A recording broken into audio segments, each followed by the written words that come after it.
Pemilik salon di kawasan Soreang, Kabupaten Bandung, Jawa Barat, ditangkap polisi setelah dilaporkan oleh pelanggannya yang menjadi korban malapraktik. Korban disuntikan cairan kolagen ke dadanya dengan tujuan agar terlihat besar. Pelaku meyakinkan korban bahwa praktiknya telah dilakukan selama bertahun-tahun dan selalu berhasil. Korban yang yakin langsung mau menerima suntikan kolagen. Namun, usai 4 hari disuntikan, korban mengalami demam dan luka bakar di bagian dadanya. Atas kejadian ini, korban pun langsung melaporkan pelaku ke pihak kepolisian. Menurut pelaku, dirinya belajar cara menyuntikan kolagen cair ke tubuh dari temannya.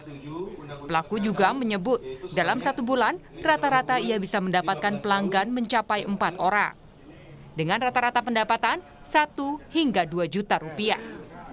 Menurut keterangan polisi, pelaku menyuntikan bahan kolagen yang sudah kedaluarsa, sehingga korban mengalami luka di bagian dadanya.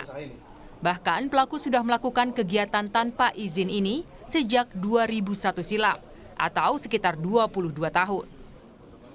Tersangka saudara T ini melakukan suntik kolagen tanpa izin kepada korban.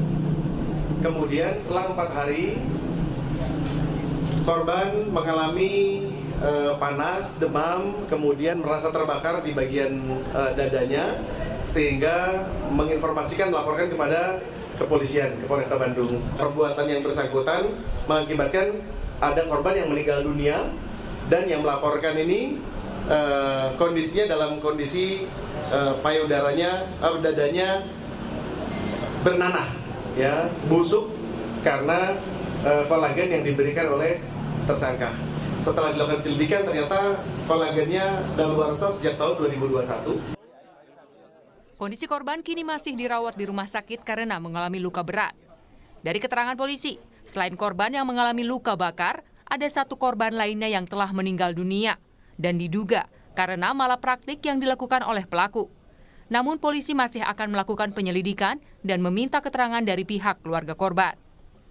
Polisi telah menyita sejumlah barang bukti berupa suntikan dan bahan kolagen. Atas perbuatan pelaku dikenai pasal berlapis dari mulai Undang-Undang Kesehatan hingga pasal kelalaian dengan ancaman hukuman penjara selama 15 tahun penjara. Noval Rabani, Kompas TV, Bandung, Jawa Barat.